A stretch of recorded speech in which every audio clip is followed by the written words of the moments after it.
do our core values guide our business financial decisions? This is the Leaders of Transformation podcast. And on this show, we interview difference makers and world changers who are disrupting for good. And our guest today is Danielle Hayden. She is a reformed corporate CFO who is on a mission to help rule-breaking female entrepreneurs, I love that, to understand their numbers and gain the confidence needed to create sustainable profits. She is the CEO of Kickstart Accounting. She's the author of the Profit Planner book series and the host of the Entrepreneur Money Stories podcast. Welcome to Leaders of Transformation. Thank you so much for having me here. I am really excited for this conversation. Yeah. Before we start, I do want to do a shout out to Command Your Brand, because you and I wouldn't be having this conversation if it wasn't for them. They are the ones that made this introduction. So thank you to the team. It's not just one person over there. There's multiple people over there. They really do work together as a team so well. And so thank you to them. So let's talk about core values in business. Why do we need core values in our business as it relates to our financial decisions? As the CEO and founder of Kickstart Accounting Inc., I have worked with thousands of business owners throughout the years. And it is really, I'm going to use the word easy to talk about one-fits-all approaches to running a business, to making business decisions. But what I have learned in working with so many business owners is that there is definitely not a one-size-fits-all approach. We really need to understand what is most important to us as a business owner, who we are, who our business is, what our mission is in the world, AKA our core values, right? And what season of life we're in, because by doing that, then we're able to make the best business decisions for our business. Because let's face it, how I make business decisions isn't going to be the same way that you make business decisions. And how we use our numbers are going to be so much different because we have different core values. And so by knowing and understanding that, we can guide our decisions and work better with our leaders within our companies. So there's certain decisions that are, or financial numbers even, that we're going to be looking at as business owners that are going to be consistent. But what I'm hearing is it's what we do about those numbers, how we define what's a good number or not a good number.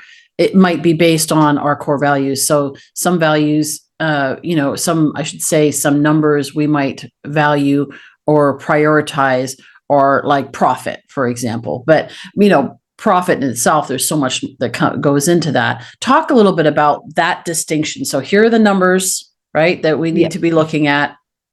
And here's how it would be different based on our core values. So I'm gonna give you a story of a client. So I was working with this client, and every month when we send financial statements, we send all of the client's financial statements in what we call our financial snapshot. So it's this easy to read PDF with some charts, highlights of the numbers that business owners need to know.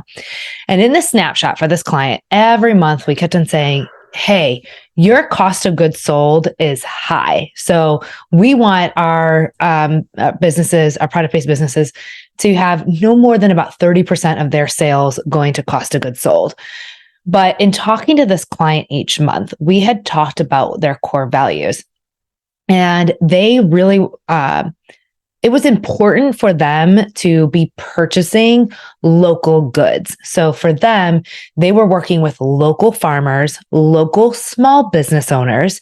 And so they knew that that was going to eat into their margins. They were going to have high costs and high cost of goods sold because they are not going to work with vendors who don't hold the same core values. It was important for them to remain in a local community, working with small business owners. Now, we could still talk about on a monthly basis when we review the numbers, we can talk about the fact that the cost of goods sold is high, and therefore we need to watch our expenses in other areas.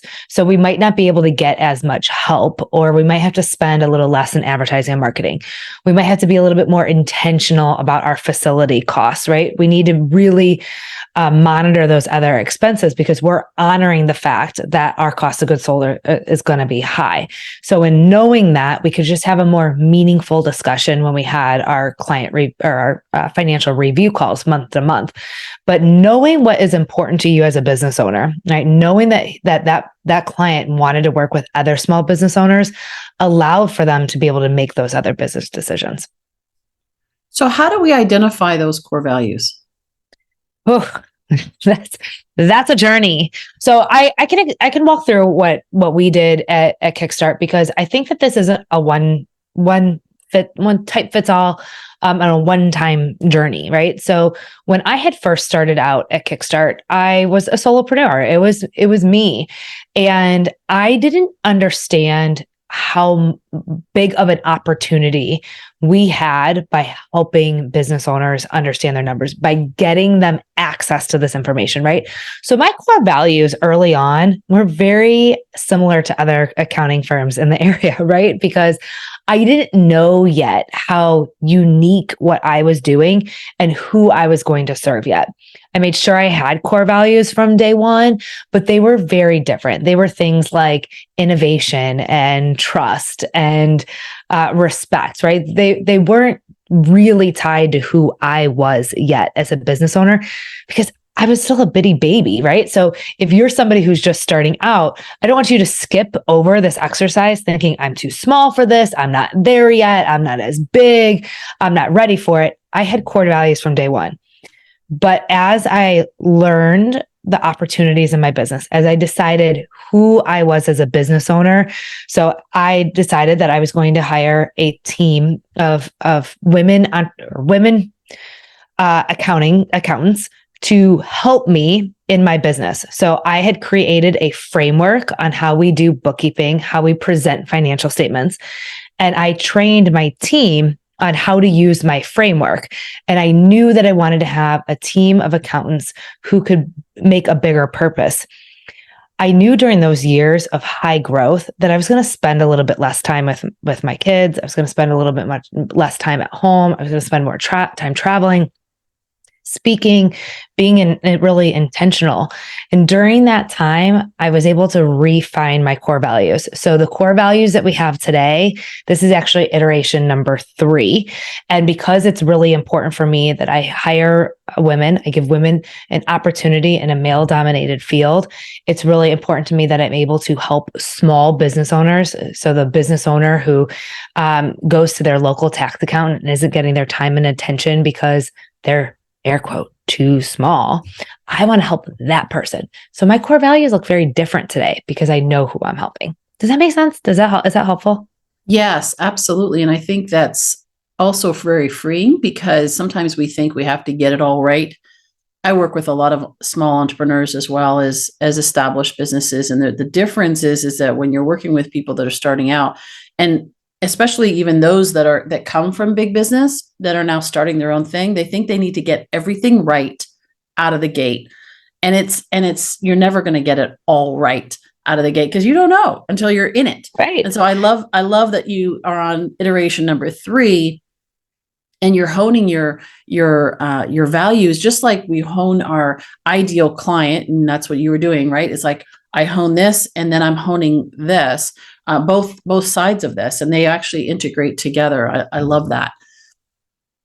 So let's talk about spending, because I know there's saving, right? And there's that, and there's hiring. And so there's different things, but also I know one of the things that you talk a lot about is how we spend our money. You alluded to it there with your client spending a little bit more money because she wanted to buy local. What are some of the other areas that our core values influence how we spend our money? So I think this could be a few different areas.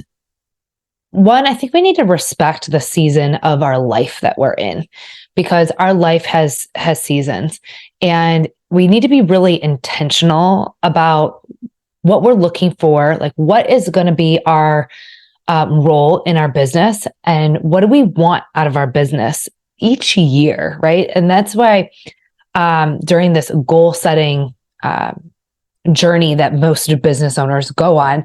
I don't want you just to think about, okay, I'm going to hit this revenue number. Now let's go to the races. Well, maybe it's about more than revenue, right?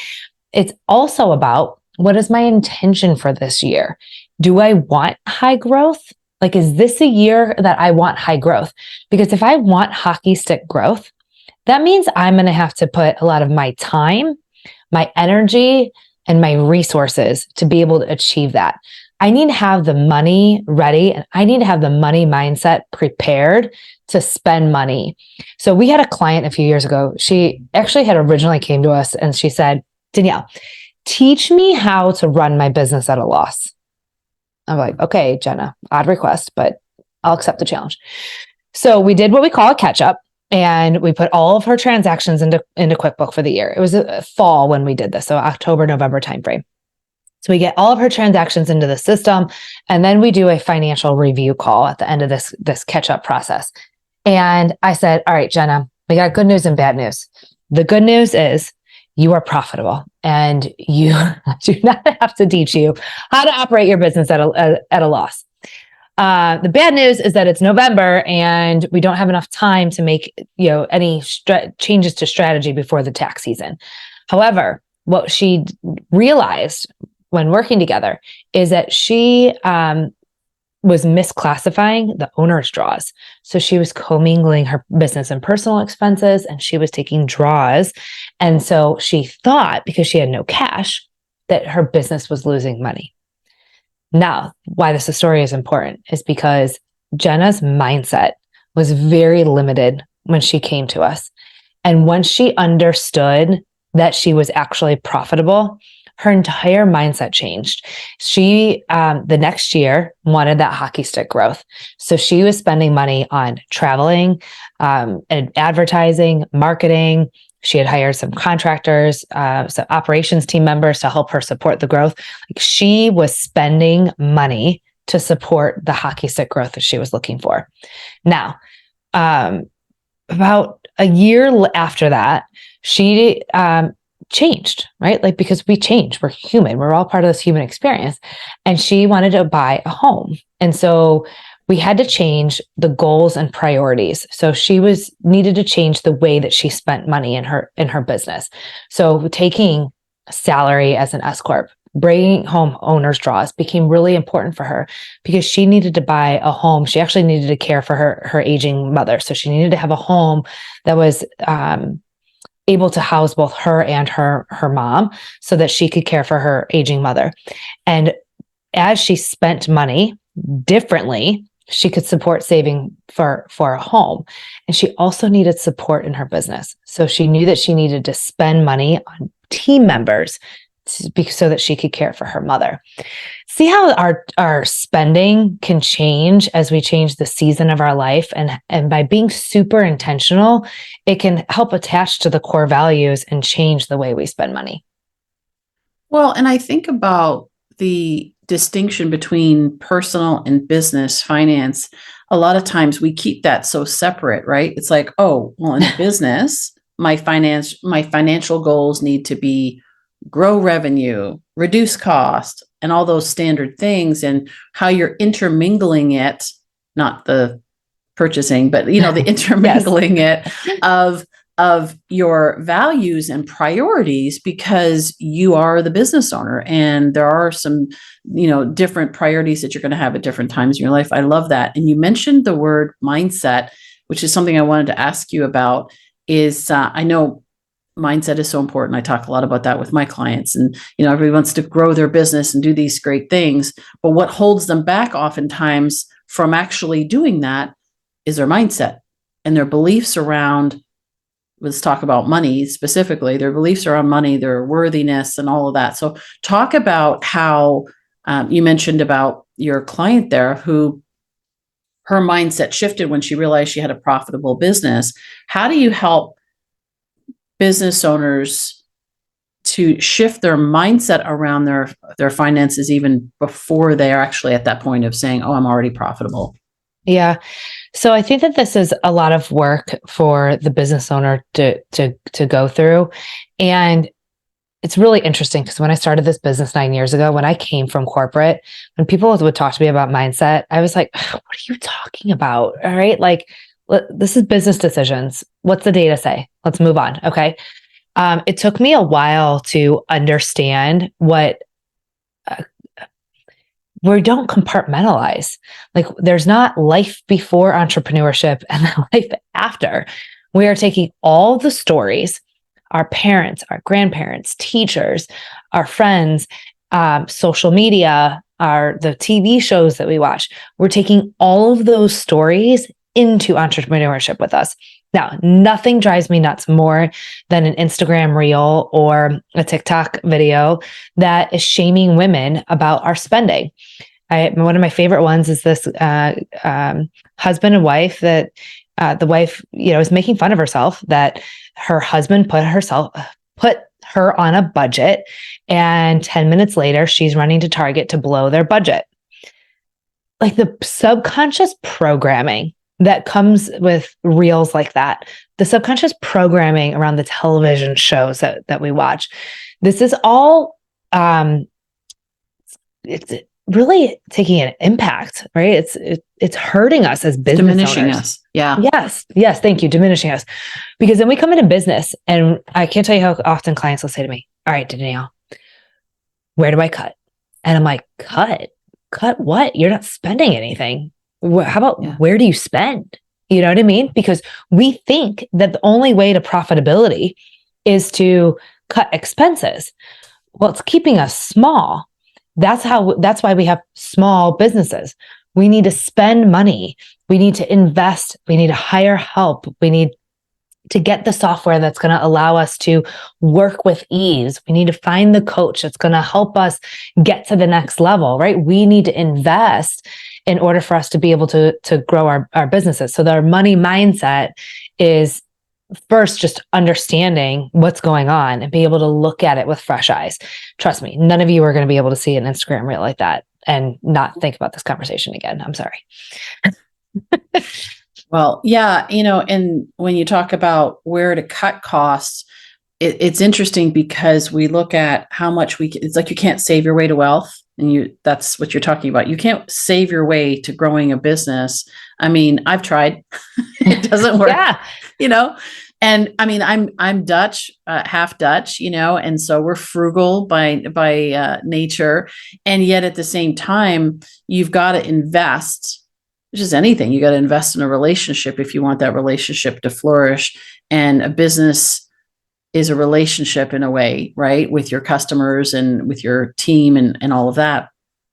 So I love that shift in mindset to actually spend, and to the word you used is invest. I find so often, you mentioned even about coaching, right? So some people consider coaching and they say, oh, that's, or hiring an accountant who's going to give them advice, right? It's like, oh, that's a cost. That's an expense. When in fact, the word you used is invest. It's not an expense, it's an investment. And even just that shift right there to look at what they're putting into their business is a investment and not an expense can sometimes unlock that fear, or shift that fear into a mindset of possibility. So I think first we need to understand, what is our money mindset today? We find that there's 4 types of money mindset. We have our keepers, our free spender, balance seeker, and then perfectionist. And for you mentioned you are a keeper. So when you go to make business decisions, you need to be really cognizant about that. Like, okay, my natural tendency is keep this cash. So I have to give myself permission to spend. If you are a free spender, you can't give yourself permission to spend, right? Because you're not looking at the numbers. That was my dad. Yes. So for a free spender, we have to talk about that a little bit differently, right? We have to say, okay, I'm not reinvesting in my business. I need to pause and ensure I have enough in savings to cover 1 to 3 months worth of operating expenses. I need to make sure that I have enough to operate responsibly as a business owner. I need to make sure that I'm taking a balance between owner's draws and salary. So for our free spenders, it's a little bit different. My keepers, when I talk to a keeper on a client call, my keepers will say, well, I leave all the money in the business so I can reinvest it. And I'm like, okay, what are you reinvesting in? Well, I'm leaving the cash in there so I can find the investment. I'm like, what does that even mean? You're just scared to take out an owner's draw, right? Like you're scared to pay yourself. You haven't put yourself on salary. You haven't become an S corp. You are so profitable. You're overpaying in taxes because you refuse to spend any money. So understanding that if you're a keeper, that we have to be careful about the word, right? Because if you're just leaving the cash in there saying I'm reinvesting it, but not actually spending the money, you're not investing it, right? So that is, you just described my family actually really well. Because my dad, even though I say I'm Dutch, my dad was Dutch, and somehow it skipped over his generation, or he didn't get that frugality.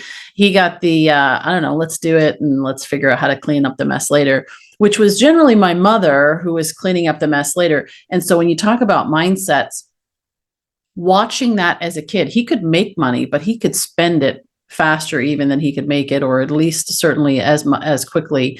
And so watching that and seeing how the impact of that, and just saying, let's reinvest, or let's put it out there. We're going to try this new venture and so forth. And then that venture didn't work out, and seeing the loss, it actually, as a child, made me think, okay, I need to hold on to it. Yeah. And so I've got this conflict of being the risk taker like my dad, and then wanting to also say, yeah, but I don't want to do that. And I have bet the farm and lost, as well. And so I've done that, but it's like, oh man, this is better. This is safer. And so it's the mindset, like you said, it's our sum total of all of these life experiences to become aware of what is operating, what's driving our decisions, and then challenging us to ourselves, and or having a coach or somebody like yourself, like a CFO, that is saying, hey, is that really getting you to where you want to go? It may get you to the point of, and I see this a lot in clients, is getting to that point of survival, but not necessarily. So their business is surviving, but they're not actually paying themselves any money. They're just basically making sure everybody else gets paid. And they're like, I'm successful and I've got this business that's growing. And it's like, well, to what end? At some point that gets old. Yeah. If we're not paying ourselves, we become resentful to our businesses. So we just need to start with understanding. And I just want to say, there's no shame. Right. Because I think it's easy to hear us talking about that and be like, oh my God, that's me. I'm doing that. I'm not spending. I'm not investing. I've been trying to save everything, whatever it is. And then you're telling yourself this new story about, you're in a shame spiral. And this is why I can't hire a bookkeeper, because they can't see the way I'm keeping money or spending money. And so it becomes this new narrative of shame that's holding you back. And I just want to say that it's okay, right? Like we all have this story. I actually have a similar story as you. I lean towards a keeper because of my family's history, but by knowing that, I can really keep that in a balance. So when I'm really resisting spending on something, I have to really I call them clarity breaks. I have to go take a moment to myself. I like to do a lot of hiking. And so I'll go take that clarity break, because as business owners, when you look at your numbers, there's no Hollywood moment, right? Like I think when people look at their financial statements, people say, you got to know your numbers. They're like, okay, well, now it's all going to make sense. And I have my Hollywood moment. It's kissing under the skies, there's not, right? It's just slow. We understand our numbers a little bit each month. We take a clarity break and we learn one thing about our business, and we pivot and we change, and we pivot and we change. And so for me, it's taking those clarity breaks to say, will spending align with my goals today? And how do I keep that child safe, right? Like, what do I need to do to protect that, or even say, thank you, thank you for protecting me, to myself, right? Like, thank you for trying to protect me. I have enough in savings, so I can spend this because here's why. I'm in tune with my numbers, and here's why I can spend. Yeah. Yeah. And knowing what that number is, is that safety net that you need so that you can feel comfortable, so Yeah. that's so It's going to good. be a little bit different for Yeah. everybody. I'm pretty risk adverse. So for me, I want a little bit more in savings. So I want, maybe 3 months worth of operating expenses in my savings account. For somebody who's like, that's sitting cash. I don't want all that money. You might have 1 month worth of operating expenses, but either way, you can only know how much to save if you have clean, accurate bookkeeping and you're looking at it on a regular basis. Otherwise, you don't even know how much to put in that darn account. Yes. Yes. Which leads me to my next question, which is about the financial numbers, the key financial numbers that every business ought to be looking at. Now, their core values, we talked about it, are going to influence those numbers. But what are the numbers that business owners need to be looking at? So there's three: gross profit, net income, and monthly cash outlay. Our gross profit is just sales minus cost of goods sold. We need to be looking at that every month. I like to go back and then go forward. So look at the last 12 months and then go forward. That's going to tell us if we're trending in the wrong direction, so we can ask ourselves what's working, what's not working, and why, right? So if our cost of goods sold is going up, well, we understand that we have to actually shifted our relationship to a new vendor who aligns with our core values, and we know we're going to be spending more, but we did that intentionally, then we can understand, right? It's not a cause for an alarm, but if we didn't do it intentionally, we can ask ourselves those questions. Our net income or loss, it's the number all the way at the bottom of the profit and loss statement. So very last number down there. This is sales minus cost of goods sold minus all of your operating expenses. This is the number, guys. Like, this is where we want to start here and then go up. Because if we are losing money, we need to figure out why. If we are profitable, I want to remind you, not all profits are created equal. So if you are really profitable, but you haven't seen your kids lately and you have no energy, you haven't been to the gym, you don't eat lunch anymore, right? Like, not all profits created equal. That's not okay. We need to get you some support in your business so that you can live a full, balanced, sustainable life, aligning to your personal core values, right? I want to see my kids. They don't want to see me, but I want to see them. So we want to see business owners around 15% profitability after you pay yourself. So that 15% mark. And then our monthly cash outlay. There's not a really easy report to get you there. So you probably need to talk to your money team, talk to your bookkeeper, but it's all of the money that needs to go out of your checking account on a monthly basis. So this includes all your operating expenses on average, all of your debt payments on average. So how much are you spending to repay debts? And then how much an owner draws. So you need to know that if something happened next month, you can't forget about the debt payments, right? You can't forget that you need to be paid as a business owner. So we need to know what's the monthly average cash outlay in your business. Well, and this is perfect timing, because by the time this is going to be released, it's end of year.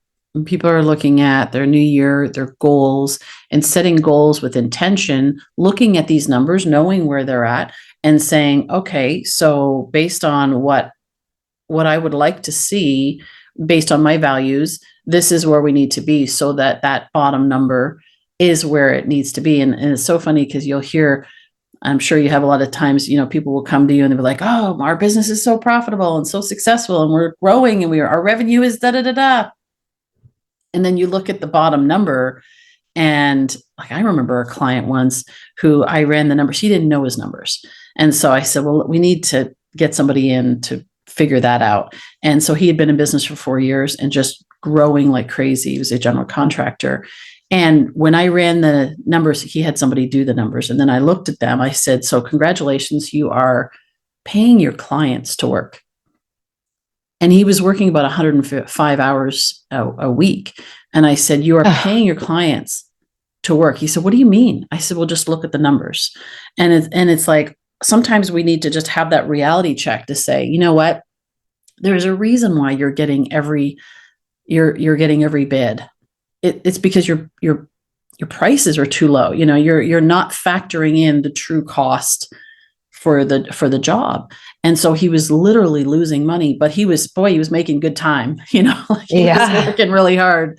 And so it was very deceiving because he had all this cash flow, but at the end of the day, he was losing money quite significantly. And so that's why this conversation, and he's an intelligent person. So, even there, it's just sometimes we get so busy in our business that we don't take the time to look at our numbers, and we say, we'll figure that out at the end of the year. But by the end of the year, it's kind of too late. You can't change that. You can't change that number. So I appreciate this conversation is so important for businesses at any level.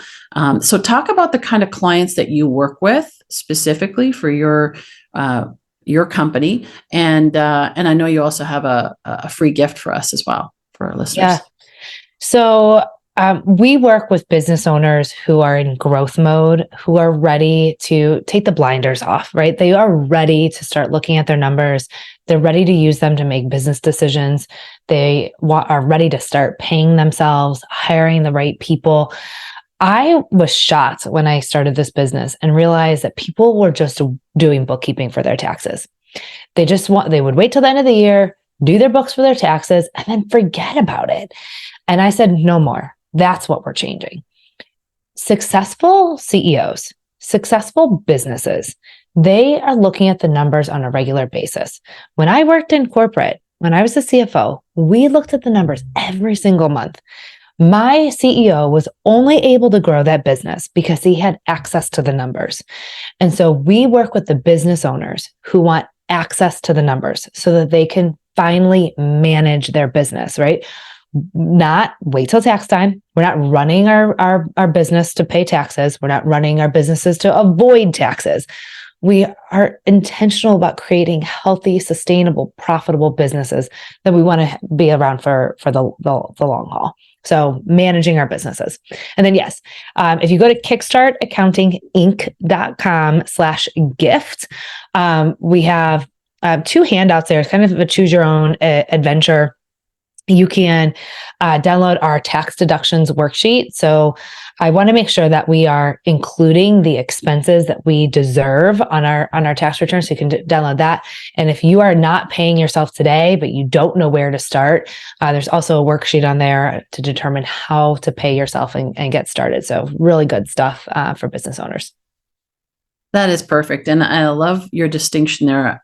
I've talked to clients about the fact that there are 2 kinds of accountants.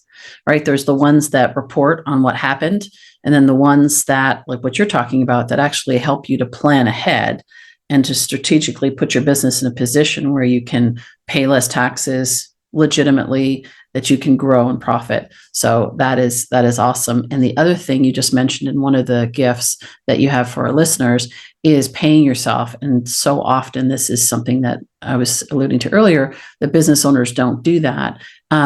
Is there just out of curiosity, and maybe that's in that item that you have there, the download, is there a percentage? I know it changes, of course, based on industry and all that, but is there like a percentage that you recommend for based on profit that is actually allocated to the owner draw? So I'm gonna say no, and here's why. Because if you are an S corp, you need to pay yourself a reasonable salary. It is really important that you are paying yourself a reasonable salary first before you take out owner's draws. If you are an S corp and you are not on payroll, if your tax accountant never calculated this for you, I want you to book a call, because we have a reasonable calculation software that we use, because we want you to stay compliant with the IRS. We want you to stay out of trouble. And then it depends on how well your business is doing. If your business is doing well and it has the cash, what is your intention for the year? Are you trying to save for something personally, or are you in growth mode? So if I gave you a number, a percentage, it wouldn't be fair to say, that would be like saying the same person who's trying to have hockey stick growth is the same person who's trying to take their kids on vacation and buy a home this year. Yeah. So they're different. But I will say, S corps, you have to pay yourself a reasonable salary. If you're an LLC, it doesn't really matter. You can take what you need from your business. You're just going up to the ATM of your business. You're not paying taxes on those dollars. So you just need to determine with your money team, your bookkeeper should be helping you with this. They need to help you decide on how much to pay yourself so that you are not pulling out more cash than your business can afford. Got it. Danielle, thank you so much for this. This is great and very eye-opening. And I'm sure that that it has challenged some people, even from a mindset standpoint about spending and investing and the different money mindsets and all of that. So good. So we're going to make sure all of that is in the show notes as well, of course, on our website, leadersoftransformation.com. And we just appreciate you being here and appreciate all that you're doing. So it's great. Yeah. Thank you. Thank you for having me. Yeah, my pleasure. So I always say that leaders of transformation take action. If you don't know your numbers, if you haven't looked at them a while, or maybe you know your numbers and you're one of those savers and or free spenders, and it's not getting you to where you want to go, and or you don't have a money team, you're just doing it all on your own and you're thinking you're doing pretty good, then I would challenge you to take action today and to download those free gifts. Or at kickstartaccounting.com /free gift, and make sure that and like I said, although will be in the show notes as well, is to make sure that you start putting yourself moving the right direction and having the team in place that can help you to achieve your goals. So reach out to Danielle, reach out to her team. And she's also got a great podcast, which is called Entrepreneur Money Stories. So you like listening to podcasts because you're listening to this one, go check out her podcast as well. She has a book series called Profit Planner Series. And so you can check out that information as well. Lots of good information to help you financially make good decisions based on your core values. And we'd love to hear your stories. You can go on leadersofttransformation.com and reach out to us there, of course, on social as well. And we'd love to hear how this has impacted you. And we'd love to have you join us next week for another episode of the Leaders of Transformation. Have a great day.